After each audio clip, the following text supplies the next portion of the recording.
সবাইকে দেশ বাংলা নিউজ টিভির পক্ষ থেকে স্বাগত জানাচ্ছি। আমি আব্দুল্লাহ মাসুদ। আমি এই মুহূর্তে দাঁড়িয়ে আছি জাতির পিতা বঙ্গবন্ধু শেখ মুজিবুর রহমান এক্সপ্রেসওয়ের ধলেশ্বরী টোল প্লাজায়।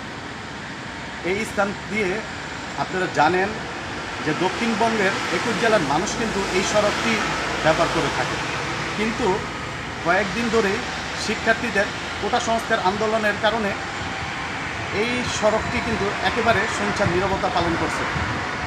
কারণ বিভিন্ন স্থানে শিক্ষার্থীদের প্রতিবাদ সমাবেশ চলছে, সে কারণে এই সড়ক দিয়ে এখন মানুষজন এবং যাত্রীবাহী বাস, পণ্যবাহী ট্রাক বা অন্যান্য যানবাহনগুলো কিন্তু একেবারেই কম চলাচল করছে। আমরা সেই চিত্রই দেখেছি।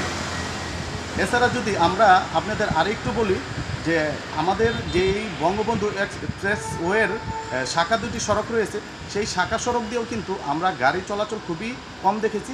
শুধুমাত্র সিএনজি, অটোরিকশা, রিক্সা এবং ছোট ছোট কিছু পিক আপ আমরা চলতে দেখেছি।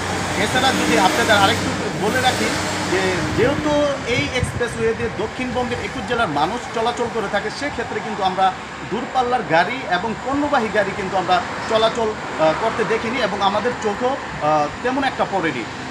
যেহেতু ঢাকা যেহেতু আন্দোলনটা বেশি হচ্ছে, সেই জন্যেই গাড়ির পরিস্থিতি এরকম। আব্দুল্লাহ মাসুদ, দেশ বাংলা নিউজ টিভি।